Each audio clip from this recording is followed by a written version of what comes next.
হরে কৃষ্ণ। আমি সুললিতা দেবী দাস। আপনারা দেখছেন নবদ্বীপ টিভি। আজ আলোচনা করব পাপমোচনী একাদশীর মাহাত্ম্য সম্পর্কে। চৈত্র মাসের কৃষ্ণপক্ষীয় একাদশী তিথির নাম হলো পাপমোচনী একাদশী।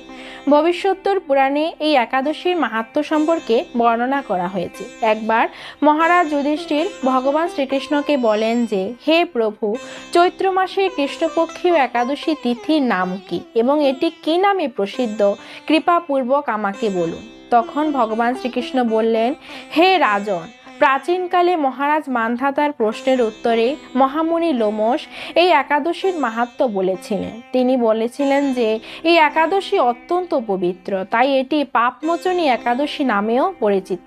এই একাদশী ব্রত পালন করলে সমস্ত পাপ বিনষ্ট হয়, পিশাচত্ব নষ্ট হয় এবং শুভ ফল প্রদান করে থাকে। লোমশ ঋষি বললেন, প্রাচীনকালে ধনপতি কুবেরের চিত্ররথ নামক একটি সুন্দর পুষ্প উদ্যান ছিল, তথায় সর্বদা চির বসন্ত বিরাজিত থাকত। সেই পুষ্প উদ্যানে গন্ধর্ব কন্যাগণ কিন্নর পুরুষদের সাথে আনন্দ উপভোগ করত। দেবরাজ ইন্দ্র তার সমস্ত দেবতাদের নিয়ে সেই উদ্যানে ক্রীড়া করতেন এবং অনেক মুনি ঋষিগণ সেই উদ্যানে তপস্যা করতেন। সেখানে মেধাবী নামক এক ব্রহ্মচারী ঋষিকে মঞ্জুকোষা নামক এক অপ্সরা বশীভূত করার চেষ্টা করতে লাগলেন, কিন্তু ঋষির অভিশাপের ভয়ে আশ্রম থেকে এক ক্রোশ দূরে সে একটি গৃহ নির্মাণ করে সেখানে বসবাস করতে থাকলো এবং সে গৃহে একাকিনী থেকে সুন্দর মধুর স্বরে গীত বাদ্য দ্বারা সুন্দর করে গান গাইতে থাকতো। একদিন সুন্দর করে সেজে রূপ লাবণ্যে মাধুর্যিত এবং পুষ্প গন্ধ চন্দন দিয়ে মেখে সে ঋষির আশ্রমের দিকে যাত্রা শুরু করলেন এবং মঞ্জুগোসাকে দেখে মেধাবী ঋষিও তার আকৃষ্ট হয় এবং সেই মঞ্জুগোসা তার হাতের বীণাটি রেখে সেই ঋষিকে আলিঙ্গন করলেন এবং বহুকাল যাবৎ তারা একসাথে বসবাস করতে থাকলেন। হঠাৎ একদিন মঞ্জুগোসা সেই ঋষিকে বললেন, হে মুনিবর, আমি আমার নিজ গৃহে ফিরে যেতে চাই, আপনি আমাকে আদেশ করুন। তখন মেধাবী ঋষি বললেন, হে মঞ্জুগোসা, তুমি আমার নিকট প্রাতঃকাল যতক্ষণ না হয় ততক্ষণ অবধি থাকো, তারপর তুমি তোমার নিজ গৃহে ফিরে যাবে। তখন মঞ্জুগোসা মৃদু হেসে বললেন, হে ঋষিবর, আপনি আমার সাথে সময় কাটাতে কাটাতে কত বছর পার হয়ে গেছে একবার হিসাব করে দেখুন। তখন ঋষিবর হিসাব করে দেখলেন যে তাদের 56 বছর সময়কাল অতিক্রান্ত হয়েছে। তিনি সামান্য ধ্যান যোগ করে সমস্ত কিছু বুঝতে পারলেন এবং ক্রোধিত হয়ে অভিশাপ দিলেন যে, তোর জন্য আমার সমস্ত তপবল নষ্ট হয়ে গেছে, তাই আমি তোকে অভিশাপ দিচ্ছি যে তুই পিশাচী হয়ে যা।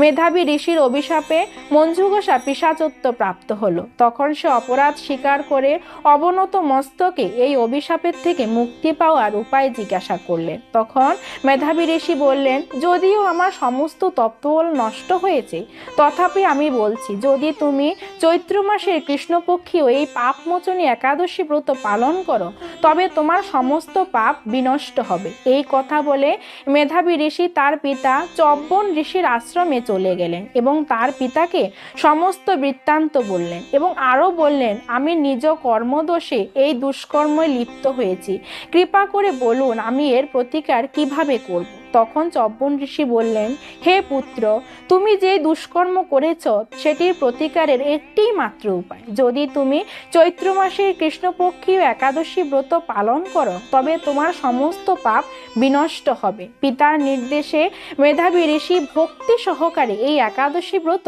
পালন করলেন। ফলে তার সমস্ত পাপ বিনষ্ট হলো এবং সে তপবল প্রাপ্ত করলেন। আর মঞ্জুগোসাও এই ব্রত পালন করে পিশাচত্ব দূর করে দিব্য দেহ প্রাপ্ত হয়ে ঊর্ধ্বলোকে গমন করলেন।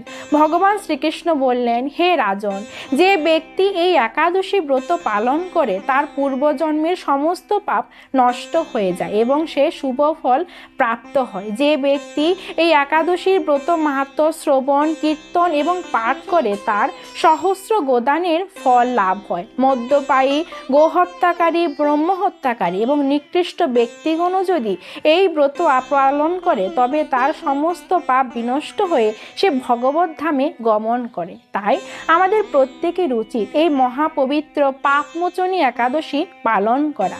হরে কৃষ্ণ।